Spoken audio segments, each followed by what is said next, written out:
mong tatandaan ang tunay na pag-ibig, malalagpasan lahat ng pagsubok ng panahon. Habang binabantayan naman ni Sandra ang mami niya ay kinakausap niya ito habang wala pang malay. Kwento niya na naaalala pa niya ang birthday wish niya noong bata pa siya, na alam niyang yun pa rin ang birthday wish niya hanggang sa mga sandaling yun. Sa tuwing birthday ni Rose noon ay nagbe-bake sila ng cake na kinakantahan pa niya at lagi niyang tinatanong kung ano ang wish ng mami niya, na ang bukang bibig ni Rose ay ang kaligayahan ni Sandra, na kahit sinasabi niya noon na dapat ay para sa sarili niya, pero laging sinasabi ni Rose na si Sandra ang buhay niya at mas masaya siya kung saan man masaya ang anak niya.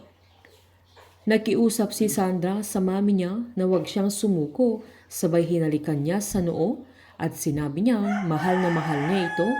Sakto namang nagkamalay na si Rose. Habang binisita naman ni Gwen ang mami niya sa kulungan para kumustahin ito.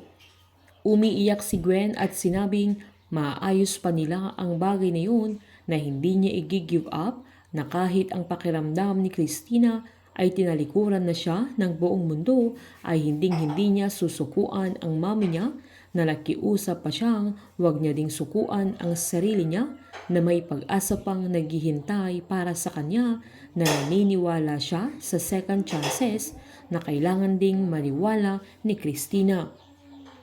Umiiyak naman ang mami niya nang sabihin niyang binigyan na siya ng madami pang pagkakataon, pero sinira niya lahat, na ang gusto lang naman sana niya ay magmahal, na ginusto lang din niyang mahalin din siya ng totoo at sobra-sobra, na yun ang dahilan na naging halimaw na siya, na wala silang ibang sisisihin kundi siya mismo.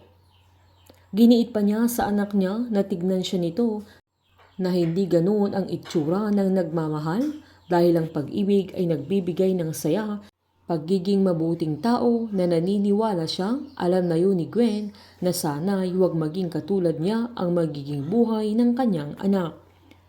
Kahit anong pagsisisi ni Christina ay huli na ang lahat, na ang dami niyang sinayang na pagkakataon at ang dami niyang sinaktang tao. Masayang masaya naman si Rose sa araw ng birthday niya dahil kompleto na silang lahat. Nahirap pigilan nila Elsie ang mga luha nila dahil sa sobrang daming pinagdaanan ni Rose. Sa araw na yun ay hiningil ni Rose sa Diyos ang huling hiling niya para sa kanyang anak, na yun ang laging niyang wish mula noong nagkapamilya na siya. Walang ibang mahalaga sa buhay niya kundi si Sandra lamang. At sa huling sandali ng kanyang buhay ay nalaman niyang mahal pa rin siya ni Matt. Maraming salamat po at sinamahan niyo akong sinubaybayan ang madamdaming kwento sa buhay ni Rose. Sama-sama po nating subaybayan ang isa na namang kwento sa buhay nila Caroline at Bingo sa Can't Buy Me Love dito po sa aking channel. Patuloy lamang po manood at mag-subscribe para ma-update po kayo sa mga susunod na episode. Marami pong salamat.